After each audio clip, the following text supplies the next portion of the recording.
आज हम आपको लेकर चलते हैं उत्तराखंड की बर्फीली वादियों में बसे उस गांव में जिसे लोग कहते हैं लास्ट इंडियन विलेज, यानी भारत का अंतिम गांव माणा।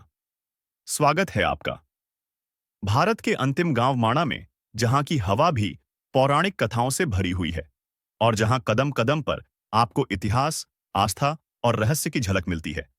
माणा गांव उत्तराखंड के चमोली जिले में बद्रीनाथ धाम से सिर्फ 3 किलोमीटर दूर है।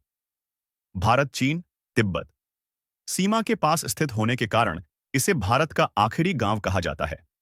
सिर्फ यही नहीं, यह गांव समुद्र तल से करीब 10,000 फीट 3,048 मीटर की ऊंचाई पर बसा है। और जब आप यहां पहुंचते हैं तो आपको लगता है जैसे आप किसी और ही दुनिया में आ गए हों। बर्फ से ढकी चोटियां, अलकनंदा नदी का गर्जन और पत्थरों के बीच छिपी रहस्यमयी कहानियां। क्या आप जानते हैं कि इसी गांव से होकर पांडव स्वर्ग की ओर निकले थे? कहा जाता है यहीं से शुरू होती है स्वर्गारोहिणी यात्रा की अद्भुत कहानी।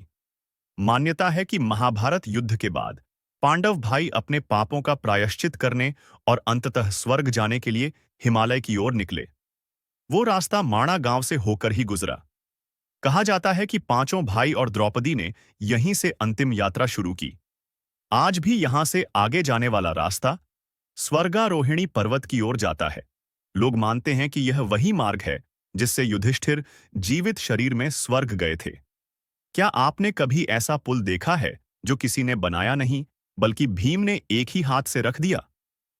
माणा गांव में अलकनंदा नदी पर एक विशाल चट्टान पड़ी हुई है, जिसे लोग भीम पुल कहते हैं। कहानी है कि जब पांडव इस रास्ते से जा रहे थे, तो द्रौपदी नदी पार नहीं कर पा रही थीं। तब भीम ने एक भारी चट्टान उठाकर नदी पर रख दी और कहा, अब बहन, तुम आराम से पार कर लो। आज भी यह चट्टान वहां मौजूद है। लोग कहते हैं विज्ञान चाहे जो कहे, पर इतनी बड़ी चट्टान का उस जगह पर होना अपने आप में एक चमत्कार है। क्या आपने कभी ऐसी जगह देखी है जहां खुद व्यास अर्षि ने महाभारत सुनाया और गणेश जी ने उसे लिखा? माणा गांव में दो रहस्यमयी गुफाएं हैं। व्यास गुफा, जहां व्यास अर्षि ने महाभारत का वर्णन किया। गणेश गुफा, जहां भगवान गणेश ने बैठकर महाभारत और वेद लिखे। आज भी जब आप इन गुफाओं के भीतर जाते हैं तो आपको अजीब सी शांति और रहस्य का अनुभव होता है। लोग कहते हैं यहां कलम की आवाज और श्लोकों की गूंज आज भी महसूस की जा सकती है। यहां के निवासी अधिकतर भोटिया जनजाति से हैं। इनकी बोली, पहनावा और संस्कृति तिब्बती प्रभाव से जुड़ी हुई है। सर्दियों में यहां इतनी बर्फ पड़ती है कि लोग अपने परिवार समेत निचले इलाकों में चले जाते हैं।